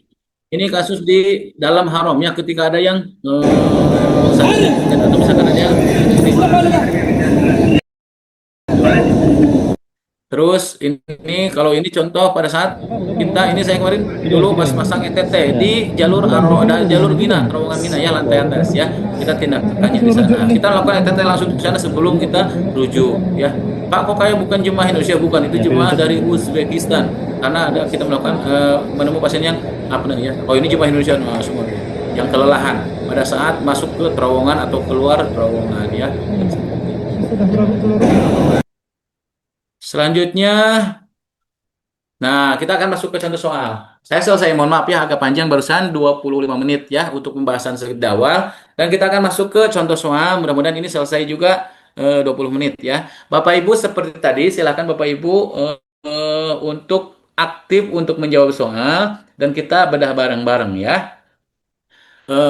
Mudah-mudahan. Nah, Pak, ini soal pasti keluar tidak ya, Bapak Ibu. Yang namanya kita menyampaikan seperti ini bukan suatu kepastian. Wah, ini soal pasti keluar, bukan ya, tidak. Tetapi ini kita adalah menyimpulkan dari soal-soal yang kita terima pada saat kita tes kemarin-kemarin ya. Yang mudah-mudahan soal ini bisa muncul. Tetapi kalaupun tidak muncul, tetapi soalnya itu biasanya tidak jauh berbeda dari ini gitu ya, seperti itu. Nah, untuk first time, untuk yang awal. Nah, kita mulai. Silahkan Bapak Ibu untuk menjawab soal ini terlebih dahulu. Ini soal-soal yang biasanya muncul ya, bukan pasti ya, sekali lagi bukan pasti. Tetapi ini adalah soal-soal yang biasanya muncul pada saat tugas CAT besok ya Bapak Ibu, mudah-mudahan lancar. Wah, ini udah pinter semua tuh. Kayaknya ini udah muncul di Pak Ono tadi ya. Jemaah haji reguler berada di sana, betul ya. Jemaah haji Indonesia di sana adalah 40 hari ya. Totalnya sebenarnya kalau saya pulang itu 41 hari. Tetapi kalau ada muncul soal seperti ini, maka jawabannya adalah C ya. 40 hari jemaah haji tinggal di Tanah Suci ya. Yang kedua, nah ini mikot. Kalau jemaah haji khusus, saya sambil lihat pertanyaannya. Kalau jemaah haji khusus, Bapak Ibu, jemaah haji khusus itu di luar dari apa namanya kementerian gitu ya, bukan di luar kementerian ya. Itu karena wilayahnya travel itu ya, wilayah travel. Jadi Bapak Ibu untuk daftar jemaah haji khusus itu tidak daftar ke Kemenag, tidak daftar ke Kemenhaj, tapi daftarnya ke travel langsung ya. Maka itu tanggung jawabnya pun full sepenuhnya dari travel sendiri. Berapa hari Pak? Ada yang 28 hari, ada yang 25 hari ya. Tetapi kalau sudah masuk ke area Masjidil Haram, kita tetap tanggung jawabnya, kita ada sedikit tanggung jawab moral karena itu jemaah dari kita gitu ya. Tetapi secara dari undang-undang mereka itu tanggung jawabnya sepenuhnya dari travel sendiri ya, bukan di wilayah tanggung jawab kita. Nah, ini ketentuan yang dimaksud dengan mikot makani ya. Oke, Pak, siap. Mbak Milda ya, seperti itu. Ada juga jemaah ONH Plus tuh, ONH Plus ya sama seperti itu Mbak Milda ya kurang lebih. Mikot makani adalah, nah jawabannya apa ini? Ah, betul. Ingat ya, mikot ada dua, ada makan, ada zaman. Makan itu tempat, kalau zaman waktu ya. Nah, di sini ada ketentuan batas tempat untuk, nah, awas ketukar karena ingat, wah kata Bapak berarti tempat. Nah, ini ada dua ternyata yuk, memulai atau mengakhiri ya. Nah, ketentuan mikot maka adalah untuk memulai ihram. Karena kalau untuk mengakhiri, itu diakhiri dengan tahallul seperti tadi ya. Seperti itu. Jangan sampai keburu-buru ngerjainnya ya. Santai aja teman-teman. 100 soal 60 menit. Nah, ini zamani. Nah, silakan. Sahabat yang terkenal dengan julukan pedangnya Allah. Nah,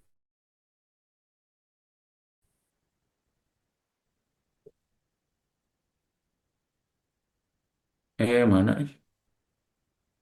Siapa? Dengan julukan pedangnya Allah? Ya, Khalid bin Walid. Wah, agak mudah semuanya ya. Awas ketukar ya. Ada Hamzah bin Abdul Muthalib, ada Umar bin Khattab, ada Abdurrahman bin Auf, ada Khalid bin Walid ya. Khalid bin Walid jawabannya ya. Awas ketukar ya Bapak Ibu. Kota di mana terdapat bangunan Ka'bah? Ayo, yang belum pernah atau yang pernah, awas ketukar ini. Ka'bah ada di mana? Ada yang jawab B, ada yang jawab D. Ya, Ka'bah itu ada di tengah-tengah Masjidil Haram ya. Nah, Masjidil Haram ada di kota Mekah Al-Mukarramah ya. Gua Hiro, tempat Nabi Muhammad menerima wahyu yang pertama, surat Al-Alaq ayat 1 sampai 5. Iqra. Berada di gunung mana? Gunung itu Jabal. Jabal itu ada Jabal Sur, ada Jabal Nur, ada Jabal Rahmah, ada Jabal Uhud. Ya, A, B, A, B, A, B. Awas ketukar. Oke, jawabannya adalah apa? Jabal Nur ya. Kalau Jabal Rahmah adalah di Arafah, tempat bertemunya Nabi Adam dan Siti Hawa. Jabal Uhud adalah gunung yang akan nanti ada di surga juga, di mana itu adalah tempat peperangan, terjadi peperangan. Dan di Jabal Uhud pun ada makom paman Rasulullah Sayyidina Hamzah ya di sana. Jabal Nur ya, awas ketukar. Selanjutnya ini Gua Hiro. Gua Hiro di mana tempat Nabi kita Muhammad Shallallahu Alaihi Wasallam menerima wahyu. Ini kenapa ya? Nah, bangunan berbentuk setengah lingkaran berada di samping Ka'bah dan itu masuk ke dalam bangunan Ka'bah. Jawabannya ini masih beda-beda jawabannya ya. Oke, saya jelaskan. Di dalam bangunan Ka'bah, bukan di dalam, di luar atau di samping bangunan Ka'bah ada bangunan setengah lingkaran, ya. Mungkin Bapak Ibu pernah lihat, ya. Di mana itu merupakan adalah Hijir Ismail, ya. Kalau makom Ibrahim itu adalah yang bekas telapak kaki Ibrahim. Kalau Hajar Aswad yang tadi saya sampaikan itu adalah merupakan batu dari surga di mana kita disunahkan pada saat tawaf itu untuk mencium Hajar Aswad. eh Kalau rukun Yamani ada di pojokan apa namanya sebelum Hajar Aswad, dan Multazam itu adalah antara Hajar Aswad dengan pintu Ka'bah, itu adalah Multazam. Kalau bangunan setengah lingkaran ya di sana merupakan bangunan masuk ke dalam bangunan area Ka'bah ya, dan dinamakan dengan Hijir Ismail. Tidak boleh kita tawaf melewati bangunan setengah lingkaran tadi ya, masuk ke dalam lingkaran karena kalau kita melewati ke sana sama dengan kita masuk ke dalam Ka'bah. Kita tidak sah tawafnya, maka kita harus di luar apa namanya di luar bangunan setengah lingkaran tadi. Berjalan putar mengelilingi Ka'bah namanya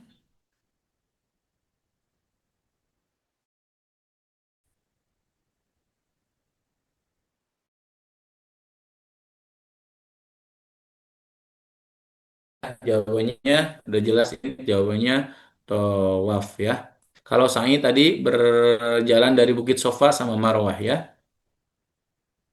Nah, tawaf ialah mengelilingi Ka'bah sebanyak 7 kali ya. Udah ya, tadi seperti tadi saya sampaikan.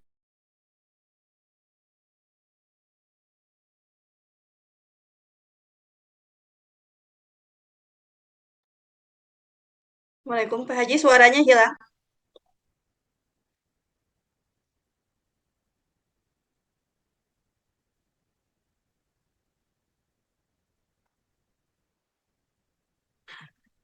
Baik, mungkin pemateri keempat ada kendala lagi materi, kita tunggu sebentar ya.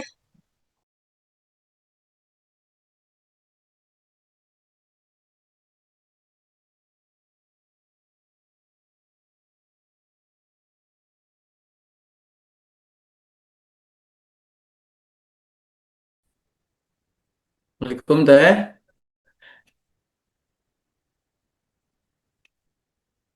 Silahkan lanjut lagi. Udah ada suaranya sekarang. Mhm.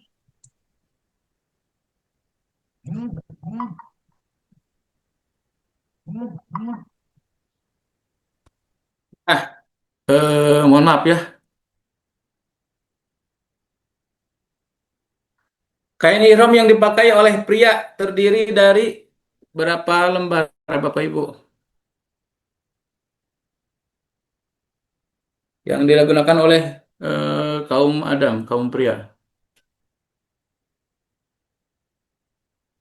Ya, kain ihram terdiri dari 2 lembar kain berwarna putih ya, tanpa jahitan dan tidak ditutup kepala ya. Awas ketukar sama yang E ya, karena yang E itu ada dengan tutup kepala ya.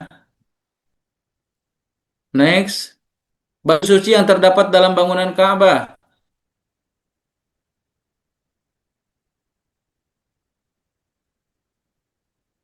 Ada yang jawab A juga. Ya, Hajar Aswad ya. Ya, Hajar Misik tidak ada, Hajar Anam nggak tahu nggak di mana ya. Hajar Hijir Ismail, Hijir Ismail yang tadi ya.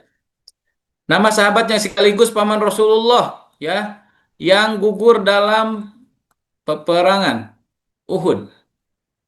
Siapa?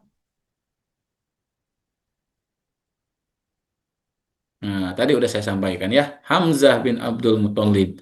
Rumah sakit dalam bahasa Arabnya apa, Ibu? Tadi sudah saya sekilas. Rumah sakit dalam bahasa Arabnya apa? Mustasfa. Ya, maktabun itu kantor ya. Selanjutnya, perjalanan antara Bukit Sofa dan Marwah dilakukan sebanyak berapa kali, Bu?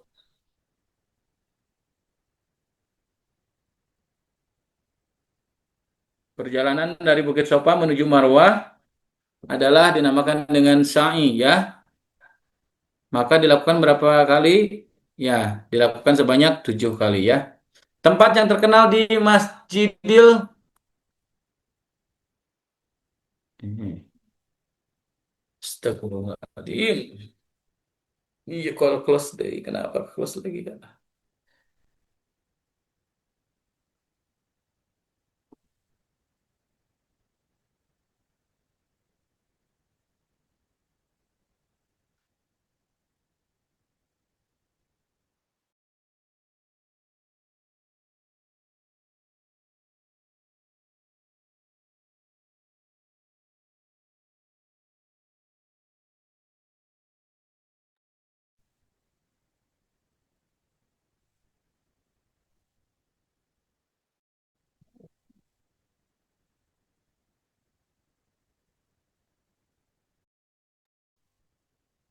Pak Haji, suaranya hilang Pak Haji.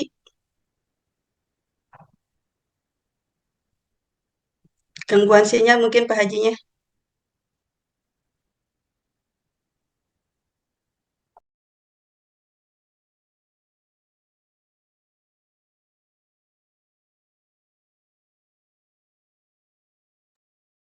Baik Bapak Ibu semua, kita tunggu sebentar mungkin terkendala sinyal untuk pemaparan materi keempat ini.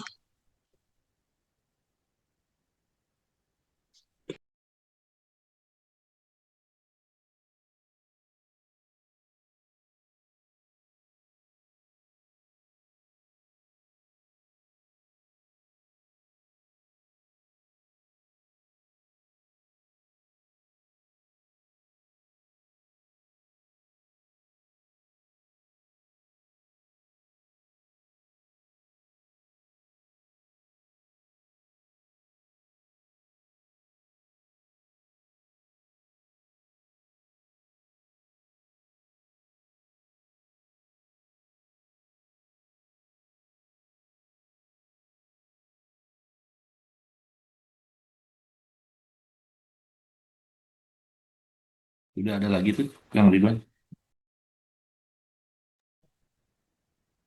Sepertinya gangguan sinyal, Pak. Pak Haji Ridwannya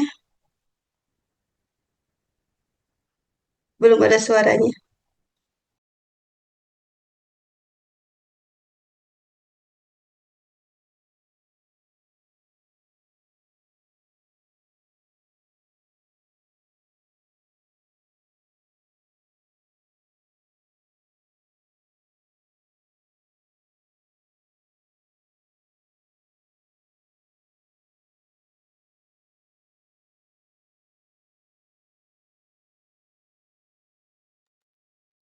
Baik, Bapak Ibu, sementara sambil menunggu Pak Haji Ridwan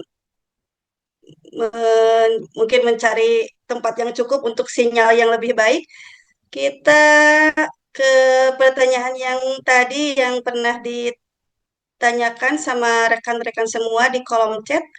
Mungkin untuk pertanyaan pertama tadi sebelum belum sempat terjawab ya oleh Bapak Solahuddin, mungkin pertanyaannya yang mengenai apakah akan berpengaruh kalau saat dokumen upload sama dokumen asli yang di format itu berbeda. Misalnya teman-teman itu ada yang fotonya belum latar putih, terus begitu di print, dikoreksi secara manual, diganti secara dengan latar putih, apakah akan mengganggu atau mempengaruhi seleksi elektronik? Mungkin pada Bapak Sorahuddin saya persilakan untuk menjawab. Ya, makasih Teh. Memang kalau misalnya di petunjuk, apa namanya, dijelaskan bahwa apabila kita sudah, Iya, iya. bentar Teh, bentar, bocor ya, bocor. Di petunjuk, apabila kita sudah mengisi, udah memilih jenis penugasan, ini saya bacakan ya, saya share lagi ya.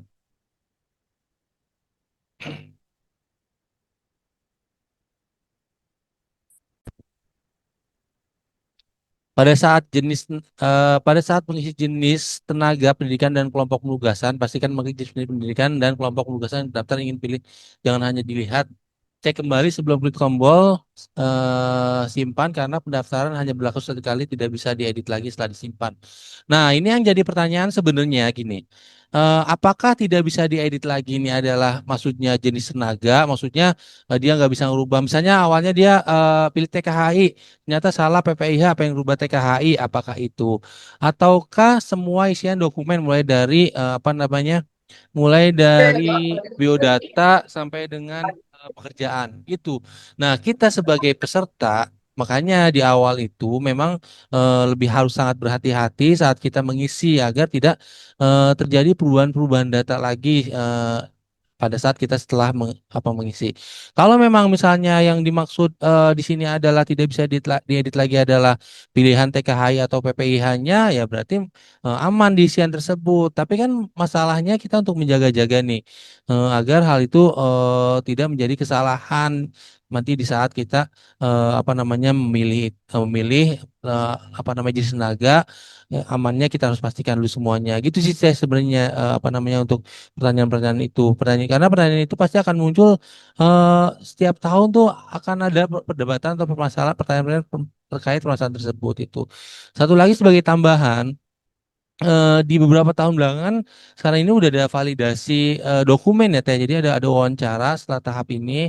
Nanti ada wawancara, kita membawa dokumen asli semua. Nanti di dinas kita wawancara di apa seputar motivasi dan sebagainya dan menunjukkan dokumen asli. Gitu Teh kurang lebih untuk pertanyaan tersebut. Baik, terima kasih atas jawabannya, Bapak. Untuk pertanyaan kedua, ada juga yang menanyakan apakah ada masa sanggah saat pengumuman kelolosan seleksi elektronik? Mungkin bisa dijawab kembali, Bapak. Gimana Mas Sangga gimana Teh? Eh, Nanti setelah diumumkan yang verifikasi elektronik, apakah ada masa sanggahnya nggak, Pak? Gitu mungkin maksud dari Bapak Ibu yang bertanya. Oh, nggak ada ya, kayaknya nggak ada masa sangga gitu. Jadi emang udah keputusan panitia, emang udah keputusan atau enggak emang udah keputusan panitia sih Teh. Maksudnya sanggah dia misalnya klarifikasi nih kenapa saya enggak pada dokumennya misalnya lengkap dan sebagainya gitu ya Teh. Jadi mungkin pas waktu dari seleksi elektronik, misalkan ada keterangan tuh salahnya apa, apakah bisa diperbaiki atau keputusan itu sudah final. Misalkan kalau dia tidak lolos ya sudah tidak lolos saja gitu seleksi Final Teh, elektroniknya. final. Final. Ya, baik berarti untuk seleksi TKH ini kita harus hati-hati ya Bapak Ibu dalam pengisian data dan saat penguploadan karena semua itu akan berpengaruh pada hasil nanti seleksi elektronik. Karena dari seleksi elektronik itu tidak ada masa sanggah. Mungkin seperti itu ya Pak.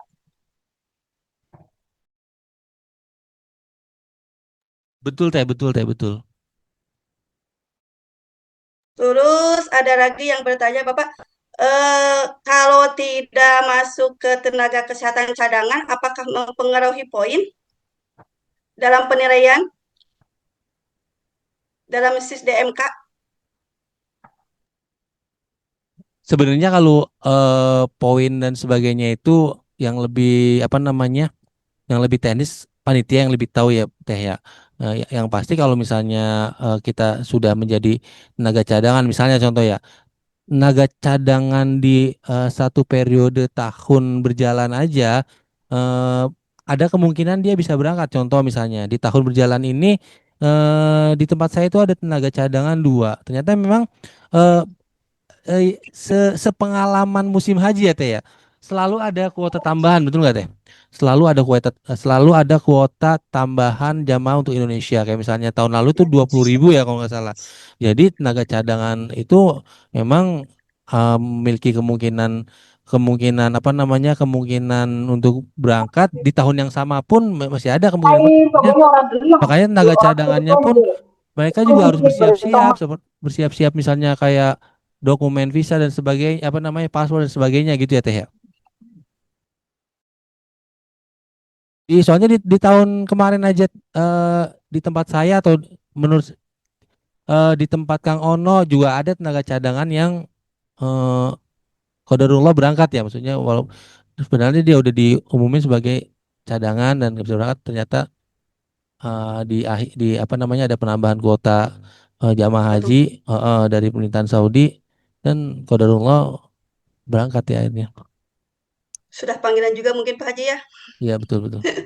Ya, baik Ibu Bapak, Alhamdulillah Pak Haji Ridwan sudah kembali siap untuk memaparkan materi. Maaf sedikit ada gangguan tadi. Saya lanjutkan kembali. Terima kasih. Baik, terima kasih Ibu. Mohon maaf ya teman-teman, tadi tiba-tiba mati lampu, jadi connectingnya langsung drop, langsung hilang langsung ya. Mungkin tidak akan banyak ya, mudah-mudahan ini sampai 30 soal saja ya. Ini soal saya banyak sih, tapi kita bahas sampai 30 soal karena waktu ya. Kita lanjut lagi, Ibu. Silakan selama di Tanah Suci, jemaah haji mengunjungi dua kota suci. Di mana aja, Bu? Oke, baik Mina. ya, harus jelaskan biar cepat bahwa selama di jemaah di Tanah Suci, jemaah haji menggunakan melewati dua kota Tanah Suci yaitu kota Mekah dan Madinah ya. Maka jawabannya adalah C ya. Selanjutnya arti dam secara bahasa. Tadi udah sampaikan Bu. Darah. Dam artinya apa? Darah. Darah. Oke, benar ya. Awas bisi ketukar bahwa dam itu denda, pikirnya jadi bukan denda atau sembelihan karena dam itu memotong hewan. Tapi bukan ya, bukan maksud di sana. Tapi dam menurut bahasa adalah darah ya. Baik, selanjutnya pada tanggal 10 Zulhijjah jemaah haji melaksanakan lontar jumroh. Lontar jumroh yang dilaksanakan tanggal 10 Zulhijjah. Jumroh apa aja, Bu? Akobah. Silakan. Yang tanggal 10 Zulhijjah. Ya, baik. Bagus. Ya, jemaah tanggal 10 Zulhijjah, jemaah hanya melontar jumroh akobah saja ya. Tidak melontar jumroh ula, wusto, dan yang dua itu tidak ya. Jadi pada saat tanggal 10 itu, ula dan wusto itu ada garis polisinya. Tidak boleh melontar di sana. Jadi tanggal 10 hanya melontar jumroh akobah saja ya. Kalau 11, 12, 13, baru tiga-tiganya ula, wusto, dan akobah ya. Selanjutnya ini jumroh ya, tadi yang saya sampaikan. Daerah kerja pada penyelenggaraan kesehatan ibadah haji adalah yang ada dakernya, Bu, di Saudi. Dakernya mana aja, Bu? Betul ya, mayoritas B, silahkan. Bahwa benar, daerah kerja terbagi menjadi 3 bagian di Tanah Suci, yaitu daerah kerja Mekah dipimpin oleh Kadaker Mekah, daerah kerja Madinah dipimpin oleh Kadaker Madinah, dan juga daerah kerja bandara dipimpin oleh Kadaker bandara ya. Tempat umum muslim berkumpul untuk melaksanakan wukuf. Wukuf itu ada di mana, Bu? Bagus ya. Tidak ada wukuf di Masjidil Haram. Wukuf itu semuanya di Arafah. Apalagi wukufnya di Bandung misalkan tidak ada ya.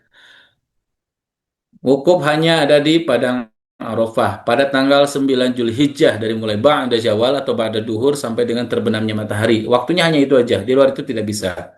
Persyaratan mampu untuk menunaikan ibadah haji, kemampuan jemaah haji secara jasmaniah, rohaniah, dan pembekalan dan keamanan, tanpa menelantarkan kewajiban terhadap keluarga yang ditinggalkan. Apa yang dimaksud dengan mampu tadi? Awas ketuker ya. Jadi kalau ini maknanya itu dari kata apa mampu tadi, maka adalah istitoah ya. Kalau wajib itu maksudnya mampu itu masuk ke dalam rukun atau wajib, masuknya ke dalam rukun haji ya. Selanjutnya, di mana mikot jemaah haji yang kedatangannya dari Madinah? B, ya, Masjid Bir Ali, ya betul. Kalau menggunakan kain ihramnya dari hotel di Masjid Nabawi pun nggak apa-apa. Tapi kita melaksanakan niat untuk umroh atau untuk umrohnya, maka dilaksanakan di Masjid Bir Ali ya. Makanya misalkan kok niat apa namanya mikotnya di Masjid Bir Ali, tapi di Nabawi kok ada yang pakai kain ihram ada. Jadi biasanya yang menggunakan kain ihram di Masjid Nabawi itu adalah yang sesaat lagi dia akan berangkat gitu ya. Jadi misalkan turun dari hotel karena waktunya udah mepet, setelah sholat dia langsung berangkat untuk menuju ke Mekah. Maka mereka rata-rata udah menggunakan kain ihram ya di Masjid Nabawi. Bukan berarti dia di Masjid Nabawi dia tawaf, tidak ya seperti itu. Kloter dari Provinsi Jawa Timur salah satunya adalah betul SUB ya Surabaya betul. Sekarang kloter ada 2 yang baru, namanya dari kloter Yogyakarta sama dari Banten ya, embarkasinya ya baru tambahan yang sekarang yang tahun ini. JKG Jakarta dengan pemberangkatan dengan menggunakan Garuda, BTH adalah dari Batam dari Hang Nadim, SOC Solo, SUB Surabaya, JKS dari Jakarta dengan embarkasi Bekasi ya. Kalau JKG Jakarta pemberangkatan dari Garuda dari Pondok Gede ya. Pondok Gede dengan pesawat Garuda, kalau JKS Jakarta dengan pemberangkatan dari Bekasi dengan menggunakan Saudi ya atau dari Jawa Barat. Sebutkan berapa perkara termasuk rukun iman. Awas ketuker. Berapa, Bu? Oke, ada yang jawabnya 5 juga. Aduh. Mas Teker ya, rukun iman, rukun Islam. Ini mah teknis ya, teknis haji. Ntar nggak saya bahas. Nama bandara di Arab Saudi, kota Jeddah. Nih, apa di kota Jeddah tadi yang saya sampaikan? King Abdul Aziz International Airport ya. Kalau di Muhammadiyah. Kalau di Nabawi, kalau di Madinah, jawabannya adalah Amir Muhammad bin Abdul Aziz Airport ya. Itu hanya 2 bandara ya yang digunakan untuk penerbangan ibadah haji. Selanjutnya, balasan dari mabrur atau haji mabrur laisal jasa illal jannah surga ya. Di penjagaan DPT tidak saya sampaikan. Kloter Provinsi Jawa Barat tidak saya sampaikan. Puncak penyelenggaraan ibadah haji. Puncak penyelenggaraan ibadah haji apa, Bu? Wukuf. Di mana tempatnya? Di Arafah ya. Betul. Dalam penyelenggaraan kloter. Nah, Bu, kalau dari undang-undang sebelumnya, Bapak Ibu, untuk kloter itu ada 3 orang petugas ya. 5 orang petugas total. Jadi, Bu, satu kloter itu, supaya Bapak Ibu pahami, kalau kita mengikuti undang-undang yang dulu yang sebelumnya adalah kloter itu 5 petugas tebu, yang satu ketua kloter, yang satu lagi pembimbing ibadah haji, satu dokter dan 2 perawat ya. Tetapi untuk yang sekarang adalah satu ketua kloter, satu pembimbing ibadah haji dan satu petugas kesehatan. Petugas kesehatan itu bisa dokter bisa perawat ya. Seperti itu untuk tahun ini. Berat tidak berat. 3 orang aja petugas kesehatan berat, apalagi satu orang ya. Dulu mungkin ini pas sang moderator itu merupakan TKHI dulu dari Garut ya, tapi beliau kalau nggak salah tidak bawa jemaah dari Jawa, dari Bogor ya. Nah beliau namanya petugas kloter ya, bareng sama saya 2024, tapi beda tusinya sama saya betul lah. Dalam kloter, nah selanjutnya pada saat operasional kesehatan haji di Air Muzna, KKHI Mekah, kan tadi saya bilang bahwa Dakar itu terbagi menjadi tiga, ada Bandara, Mekah, dan Madinah. Ya, pada saat puncak operasional haji, ya ada tiga puncak operasional, tiga tempat yang dilewati, ada Arafah, Muzdalifah, Mina. Ya, yang harus Bapak Ibu ya, pahami bahwa Arafah itu pada saat puncak haji dikuasai atau di bawah pertanggungjawaban dari Dakar Makkah. Kalau di Madinah dari Dakar di Mina dari Dakar Madinah, dan Muzdalifah itu Dakar bandara. Tapi lagi tuh Bu, pada saat 2024 ada satu kejadian bahwa jemaah tidak bisa pulang dari Jeddah. Kan harusnya gelombang pertama berangkat dari Madinah, pulang dari Jeddah ya Bu ya. Tadi saya bilang gitu ya. Gelombang dua berangkat datang dari Jeddah, pulang dari Mekah. Tetapi pulangnya dari Madinah, maaf. Tetapi pada saat dulu kejadian ada 50 kloteran kalau nggak salah yang tidak bisa pulang dari jemaah gelombang satu tuh Bu. Gelombang satu tidak bisa pulang dari Jeddah. Walau alam itu ada masalah apa gitu. Yang jelas itu dari penerbangannya ya, dari masalah penerbangan seperti itu. Otomatis si jemaah itu harus pulang dari Madinah pulangnya. Maka pada saat dulu dirubah tuh ya, yang Madinah memegang wilayah Arafah. Kenapa? Biar cepat pulang. Setelah Arafah dia kembali lagi, jaga lagi, stay lagi di sana lagi ya. Seperti itu. Tetapi kalau pada saat sesuai dengan mengikuti undang-undang di Madinah itu, kalau apa namanya, dari Madinah itu menjaga atau stay di wilayah Mina seperti itu. Selanjutnya, petugas operasional yang menyertai jemaah haji adalah petugas ini apa Bu namanya Bu? Petugas kesehatan yang menyertai jemaah haji, TKHI, betul ya. Kecualinya PPIH, TPHI, tim pembimbing tenaga penyelenggara ibadah haji Indonesia, ketua kloter. TPIHI, tim pembimbing ibadah haji, itu khusus Bimban. TKHI, ketua apa namanya, kesehatan haji. Kalau karom itu dari jemaah sendiri, tetapi masuk ke dalam rangkaian petugas kloter ya, seperti itu. Ambil kita 5 soal lagi aja lah. Kementerian bertanggung jawab sekarang Kementerian Haji ya, berubah. Jadi sekarang baik kesehatan ataupun apa namanya teknis, semua ada dalam satu kementerian ya. Karena Puskes Haji pun sekarang udah pindah ke Kementerian Haji, sudah bukan ada di bawah Kementerian Kesehatan lagi ya. Jadi seluruh rangkaian ibadah haji baik teknis atau kesehatan ataupun pelayanan semuanya ada di bawah naungan Kementerian Haji dan Umroh ya. Gus Saifullah Yusuf sekarang pemimpinnya. Makam Nabi Muhammad berada di mana? Oke, makam Nabi Muhammad ada di Masjid Nabawi ya. Ini sudah tidak. Nah, nama Bandara Saudi Jeddah udah tadi. Salah satu rumah sakit Arab Saudi menjadi rujukan rumah sakit di kota Mekah.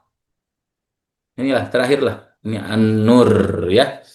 Oke, Bapak Ibu, itu adalah eh, contoh-contoh soal ya, contoh-contoh soal. Saya mohon izin mungkin saya tidak membahas semuanya ya, karena ini kan waktu juga, tapi nggak apa-apa ya. Tapi yang penting Bapak Ibu, sebenarnya semuanya soalnya itu kalau yang namanya manasik itu udah pasti ya jawabannya itu. Berbeda dengan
Baik, terima kasih Pak Haji.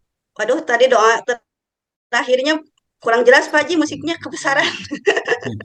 Oh iya, mohon maaf Bu. Tapi nggak apa-apa ya. Insya Allah semua Bapak Ibu insya Allah mengaminkan doanya, semoga semua yang hadir saat acara ini bisa berangkat semua, bisa lolos semua menjadi petugas kesehatan haji, menjadi pelayan bagi tamu-tamu Allah. Baik Bapak Ibu, sebelum saya menutup acara ini, mungkin bisa dibuka dulu kameranya, kita kenang-kenangan dulu ya, kita dipotret dulu. Boleh yang kerudungnya betulin dulu ibu-ibu. Pak Haji yang pakai peci bisa dibetulin pecinya. Oke, kita mulai Pak ya. Untuk screen pertama, bersiap, senyum.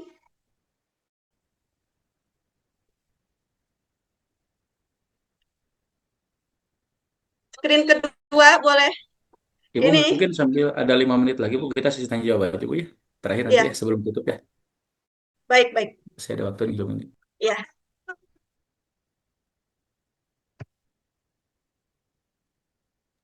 Ini alhamdulillah banyak banget ya, sampai dengan akhir masih 465 ya udah alhamdulillah Pak jumlahnya.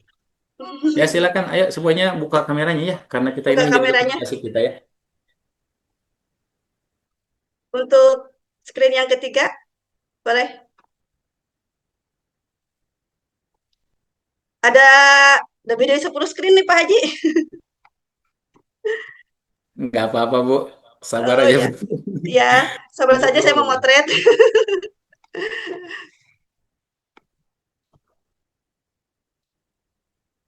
Ya, screen kelima sekarang. Boleh bersiap.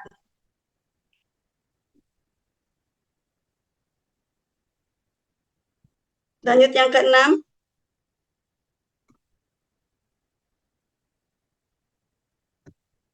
Lanjut yang ketujuh.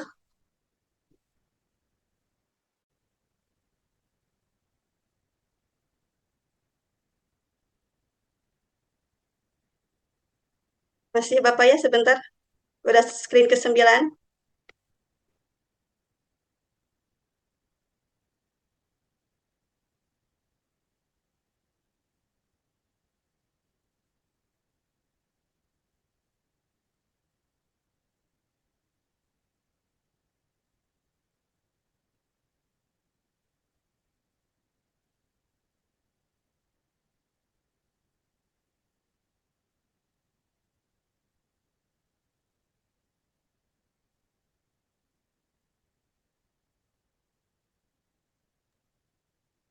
Sudah Bu? Satu lagi Pak. Bentar. Ya. Ada yang bertanya juga nih, Dokter Gigi, daftar PPIH KKI tes CAT-nya sama dengan nakes lain atau spesifik? Ya. Boleh Pak? Ya. Boleh apa Bu? Jawab. Ya sudah beres ya, boleh dijawab. Ada pertanyaan? Enggak, sedikit ini saya ada pertanyaan di kolom chat ya. Oke. Nanyanya dokter gigi daftar PPH atau KKHI tes CAT-nya sama dengan nakes lain atau spesifik ya.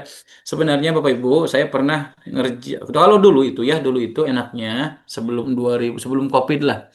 Kita tesnya itu 3 kali loh Bapak Ibu ya, 3 kali dan waktunya kapan aja boleh. Yang penting dalam range waktu yang sudah ditentukan. Misalnya tanggal 1 sampai dengan tanggal 10 tuh. Yang jelas ketika kita sudah upload segala macam, kita bisa tes tuh kapan aja ya, tanpa ada waktu yang ditentukan ya. Dan soalnya itu yang saya pahami di setiap nakes itu berbeda ya. Contohnya misalkan kita perawat, soalnya itu ketika soal yang lainnya mah sama ya. Soal teknis, soal undang-undang, soal apa namanya manasik sama, cuman yang membedakan itu menjurus itu di soal kasusnya. Soal farmasi sama soal perawat berbeda kasusnya, soal laboratorium sama radiografer berbeda kasusnya ya. Nah tetapi selain dari itu untuk soal-soal manasiknya, soal kebijakan ya, itu sama semuanya soalnya ya. Terus tadi juga apakah soal yang muncul pada saat CAT yang misalkan di peserta 1 dengan peserta selanjutnya apakah sama atau tidak? Bisa sama, bisa tidak, ya bisa aja diacak. Jadi mungkin, mungkin ini hanya kemungkinan dari saya prediksi kemarin, mungkin. Jadi mungkin di sistem itu punya bank soal, mungkin jumlahnya 1.000 soal misalnya.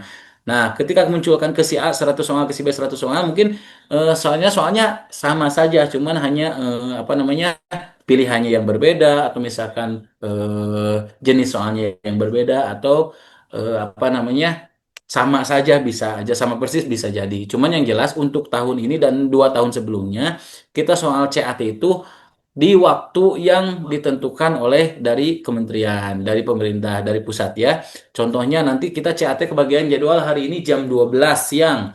Otomatis kita jam 12 siang hari ini kita harus standby laptopnya, handphonenya segala macam. Karena kenapa? Tesnya tidak ada diulangi ya. Misalkan pada saat mengerjakan kita ke close segala macam, sedangkan rank waktu udah habis ya sudah selesai. Berarti itu nilai yang kesimpan seperti itu ya. Berbeda kalau yang dari dulu kita ada 3 kali loh, 3 kali percobaan. 3 kali percobaan diambil nilai yang paling tinggi ya. Misalkan tes pertama 50 tahu. Tes kedua 70, tes ketiga 80, maka yang ke save ke sana itu adalah yang 80. Tetapi sekarang tidak, kita hanya 1 kali tes, pelaksanaan tes ya seperti itu. Itu Ibu Dokter tadi yang saya sampaikan. Baik, terima kasih Pak Haji atas penjelasannya tentang nanti kita CAT. Untuk CAT itu ya seperti yang pengalaman saya juga disiapkan juga sinyal, terus DPS-nya kalau bisa saya pengalaman dulu pakainya laptop dua-duanya malahan ngeblank pas ngisi daftar hadir. Jadi kalau bisa untuk saat ujian itu TWKH itu satu laptop, satu HP untuk Zoom. Soalnya pengawas itu mengawasi kita via Zoom. Mungkin itu. Baik, mungkin untuk kalau ada pertanyaan-pertanyaan yang lain bisa eh, sambung di grup WA Ibu Bapak ya. Dan untuk materi dari panitia nanti akan disampaikan di link email yang telah terdaftar sesuai dengan pendaftar yang masuk. Karena ini antara pendaftar sama yang masuk Zoom jumlahnya berbeda, mungkin link Zoom-nya bocor juga. Betul. Baik, Betul ya, kami informasikan juga ini Bapak Ibu yang pendaftar sama yang jumlah yang hadir di sini sangat jauh berbeda sekali ya, timpang sekali. Tapi nggak apa-apa, mungkin semoga mudah-mudahan menjadi amal kebaikan dari Bapak Ibu semuanya yang sudah mendaftar kepada kami. Terima kasih juga. Terakhir mungkin Bapak Ibu saya menjawab pertanyaan ini ada karena pertanyaan ini masuk ini juga ya. Apakah nanti tesnya serentak seluruh Indonesia atau tidak? Terus apakah di tempat yang sama atau tidak, Bapak Ibu? Tesnya itu CAT. CAT itu menggunakan handphone dan laptop di tempat masing-masing. Tapi waktunya nanti akan diumumkan di linknya, sistemnya punya Bapak Ibu, didaftarin akun daftarnya masing-masing. Contohnya misalkan, nah kalau kemarin itu per wilayah, wilayah timur dulu tuh Makassar segala macam sampai dengan ke Papua itu diselesaikan dulu. Lanjut maju ke arah barat ke sini gitu ya waktunya. Atau misalkan bisa aja nanti pada saat Jawa Barat kebagian misalnya sesinya hari ini jam 8 sampai dengan jam 10 misalnya seperti itu. Nah, nanti biasanya dia akan ditentukan apakah bajunya seperti apa, bajunya rapi tapi sopan atau bisa aja nanti akan ada ketentuan khusus untuk CAT harus menggunakan baju putih atau segala macam. Yang jelas dipersiapkan saja apa yang nanti dan pantau akunnya masing-masing. Bagi yang sudah lulus, alhamdulillah. Bagi yang tidak lulus juga, alhamdulillah. Bapak Ibu sudah mendapatkan pengalaman. Dan bagi yang masih menunggu harap-harap cemas sampai dengan saat ini belum ada pengumuman. Mudah-mudahan Bapak Ibu semuanya lulus ya, semua lulus dan ikuti tahapan apa yang diminta oleh dari kementerian sendiri ya. Dan tadi saya bilang kata Pak Solah, maksimalkan apa yang kita bisa berikan secara maksimal. Kalau foto-fotonya yang bagus, kalau misalkan uploadnya yang bagus. Begitupun nanti pada saat CAT ya semaksimal mungkin kita ikhtiar ya. Sekarang masih ada waktu mungkin untuk menghafal, untuk baca-baca silahkan Bapak Ibu maksimalkan ikhtiarnya mudah-mudahan semuanya diberikan kelancaran. Silakan Teh Nung, monggo. baik, terima kasih kembali Pak Haji atas pemaparannya, pengalamannya juga. Mungkin sekarang sudah saatnya saya menutup acara ini, diskusi kita hari ini. Terima kasih kepada seluruh narasumber yang sangat luar biasa atas semua materi-materi yang begitu berbobot dan bermanfaat banget bagi kita, sehingga persiapan kita untuk TWKH lebih siap lagi, lebih mantap lagi, sehingga diskusi kita sangat menarik. Saya bisa simpulkan mengenai diskusi kita hari ini, bahwasanya sebagai calon-calon petugas kesehatan, calon-calon para pelayan tamu Allah, kita harus mengetahui tentang wawasan yang luas, bagaimana cara kita melayani sehingga para jemaah akan sehat dan dapat menjalankan ibadah mereka dengan lancar. Karena tugas mulia dipersiapkan dengan yang persiapan yang sangat baik. Semoga pertemuan kita kali ini dapat menambah hal positif, menambah pengalaman, menambah pengetahuan Ibu Bapak sekalian. Terima kasih, sampai jumpa, bertemu di lain kesempatan. Assalamualaikum warahmatullahi wabarakatuh.